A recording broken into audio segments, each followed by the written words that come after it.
Good morning, this is TCR, TroyCommunityRadio.com. I'm Clint Myers on 107.1 WTJN for David Denoyer on TCTV. It's time for the Mayor's Report, and with me, of course, Mayor Michael Beamish. Good morning. Well, good morning, Clint. It's a beautiful day when we're airing this show today, and I hope it stays that way throughout the weekend because it's a big weekend. Oh, it is a big weekend. Lots of things going on. You've got your Lincoln Funeral Train volunteer shirt on. I do. The highly anticipated Lincoln Funeral Train has arrived in Troy, Ohio, and you know this because I want to talk to you, Clint.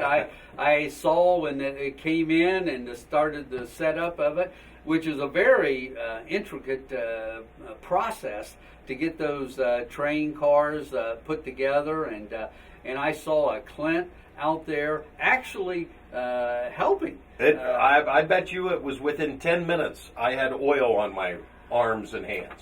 People don't realize how heavy those trains are, and without a crane and forklifts, it would have been would have been impossible. We couldn't have lifted anything, but it was a wonderful sight. People came out just to watch the unloading and the placement and the setting of the Lincoln Funeral Train. It's a beautiful three-car set, and I know it's going on Thursday and Friday. We had the school youngsters and young adults at the high school coming through, and that piece of history came alive to them. And then this weekend, it's open to the public from I think until 8 o'clock. Yep. I think it starts at 10. We open it up at 10 in the morning, and I think it goes to 8 o'clock for people to actually come, and you can walk around it. But if you want to really go through it and get that piece of history feel, and you need to go through it, it's $5, but the $5 is the Lincoln $5 bill. So it all fits together, and the proceeds of that help to cover some of the offset costs. Even though the Troy Foundation, bless them, came through and to make this possible. It's been a wonderful Sculptures on the Square year. Yes, it has. A big shout out goes to the Sculptures on the Square committee. They planned this long in advance, and I think this is one of their best years in terms of planning. People have come from all around to visit the Monumental, which is an inaugural placement, and then to have the Lincoln Funeral Train come into Troy and grace the courthouse next to the Hainer Cultural Center, and all the other events that took place at the Mayflower with the films series. We've had concerts down in the square. We have another concert this Sunday night. Yes. Troy Civic Theater. I think it's called Planes, Trains, and Automobiles. And automobiles. So it's very appropriate for the occasion.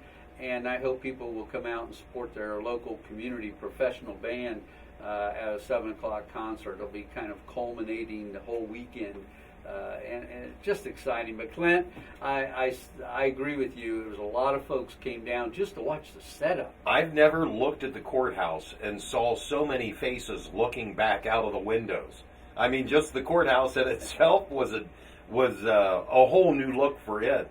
And the one thing I discovered for sure, there is nothing about a train that isn't heavy. Hey, we know that. Even the wrenches are bigger. Anything that we needed to use, and I was lucky to be a part of getting to set it up.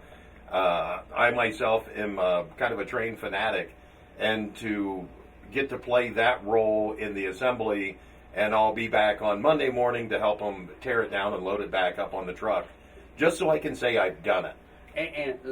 And you were a part of something very special in the Troy community, and I wanted to make sure everybody knows that you and I both will have a love of trains and the history of trains. And, but to see you actually out there, I can vouch for the fact that when the wheels were being set, you were there helping to guide and direct. So I just know that they had the crane lifting up the one end of the funeral car, and it isn't just like you roll the wheels under.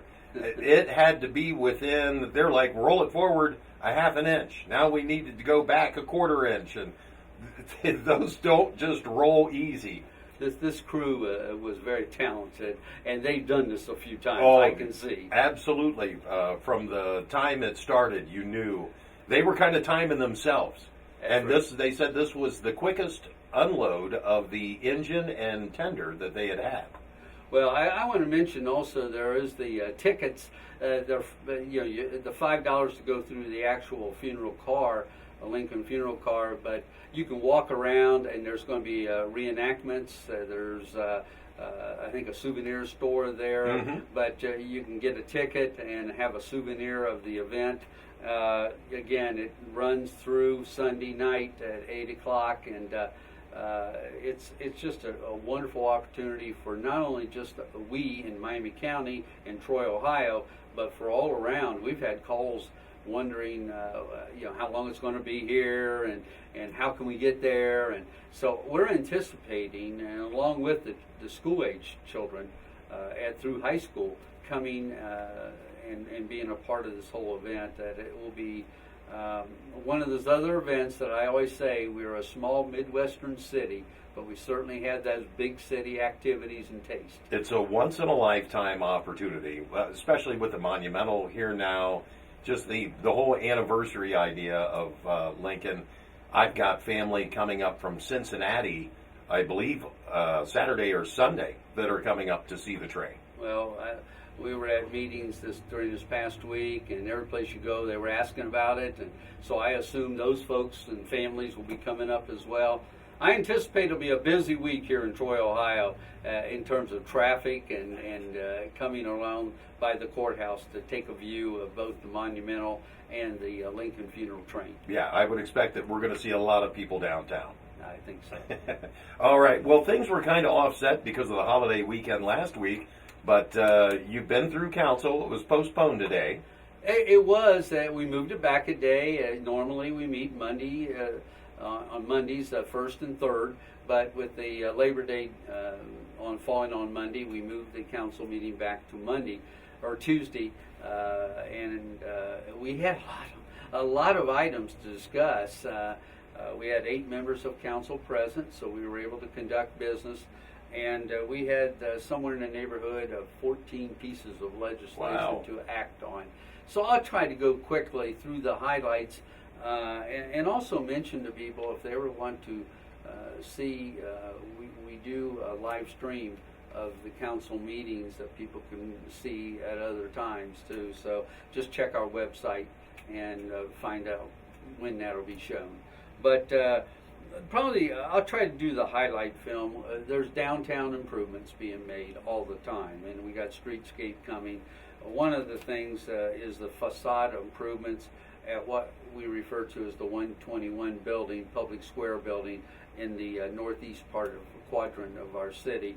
And we're using CDBG funds to help with the facade of that building. Obviously, we want to keep a historic look of the downtown. So they passed that. In fact, there's only one that I'll share that was not unanimous, but that's okay. That's what council does. They deliberate, they do their due diligence and support those resolutions and ordinances that they truly. And then there's discussion on others, so it happens. The biggest one, the highest ticket item was, and we've been talking about this for a long time, is the Hobart Arena renovation project. It's part of the Riverfront Development Project. Allocated up to $7,350,000. It's a high ticket item, but the idea behind that is to make the renovations to the historic Hobart Arena that will allow Ken Seiler, Carrie Slater an opportunity to bring in some more concerts, some more activities, events that will, with those improvements, enhance the opportunities, not take them away. Council supported that unanimously, that project, so that'll start to move forward. You're going to see a lot of stuff happening next year or so at the Hobart Arena. There were some lesser items. ODOT asked for emergency legislation as they start to look at projects that involve the state routes that go through Troy, and there were a couple pieces of emergency legislation, and this is for projects 2017 and beyond, but you have to do that, put it into pipeline so that they can get done, and council supported those as well. Some basic things like approving, accepting the tax levy certification from the Miami County Budget Commission. It's a uniform routine. We just have to stamp approval on it, and those are pretty routine. Public defender agreements, routine. So those things went on. We had one piece, the Adams Street Improvement Project that we've been working on right around where the Hobart Arena is. There were some adjustments that needed to be made through the Miami Conservancy District, especially with the recreational trail. So that took a reappropriation and a reauthorization to fulfill what they thought we needed to do that was additional. So we did that. That's all good. The most interesting was the salaries for elected officials. And again, people misunderstand. You can only approve salaries for elected officials at a term prior. You have to vote on that prior to a newly elected term, because new people could come on board, and you don't vote. You're not voting on your own pay raise. You're voting down the road, is right. what I tell everybody. You could have same people running, but you're still voting for down the road, because everybody has an opportunity to run for right. positions down the road. And there's obviously some debate. You know, our council, all the elected officials, give of their time, their talent, and commitment to this community. They're taxpayers as well as everybody else. And so those folks put a lot of energy and time in making sure our city's moving forward, not backward. And so there was discussion on that, but in the end, that resolution did pass. So there will be a salary structure for the next term and beyond, for the next few years, depending on if you're a 2-year or 4-year person right. elected. And that did pass. It wasn't unanimous, but it did move forward. We had a public hearing, a pretty routine public hearing, because there was no comments pro or con, but it is something we expected to do, and have a public hearing for a rezoning from what is currently an area on Crawford Street that is M2, which is a light industrial area. They want to move that rezoning to an OC office commercial zoning, which allows a little more flexibility for that area. And there was no comments pro or con. However, they wanted to have a public hearing to hear what people were thinking. Now the subcommittee of council will be meeting. I think they're meeting on the 24th of September, Law and Ordinance, discuss that again, make a recommendation to full council, probably for the next council session. So that was part of the 14 pieces that we were doing. The other two big pieces that I think people want to know about is Main Street. The Mayor's Roundtable, Downtown Roundtable, always talks about issues of downtown. One of the issues that keeps surfacing is the whole area of parking. And so we are trying to work with our downtown and Main Street and Chamber and all those entities that partner with our downtown, and we're searching for maybe better ways to find parking. And so there is 3 parcels on Mulberry Street, close to the police station, that's the way I refer to it, that could allow us in the future, if they voted to purchase these 3 properties, which will allow us to reshift our parking configuration. So maybe the police wouldn't they would have a certain area for their parking, which would open up closer to downtown parking, public parking. Okay. Those are all things in the thinking processes, but you got to start somewhere. And so council supported that unanimously to go ahead with the purchase of those 3 properties for future development. Thinking that it would be assisting public parking. And one thing I can say is when there is a parking issue, at least that means we've got business downtown. Oh yes, that's been the biggest concern we have is, and we're kind of spoiled. Let's face it. We like to park right in front of where we're going. And many of us, don't. We'll walk. A little walk isn't going to hurt. It isn't going to hurt, and we still may need to have that kind of concept and thinking. Think wellness.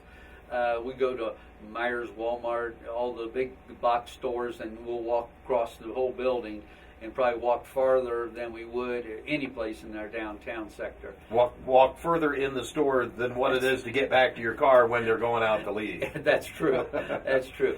But people, downtown, I think it's a great problem to have because that shows vibrancy exactly. of our downtown when people are wanting to find a place to park close in.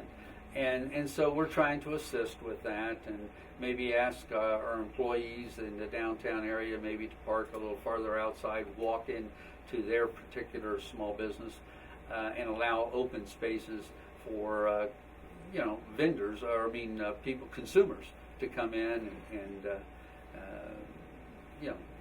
find a place close in.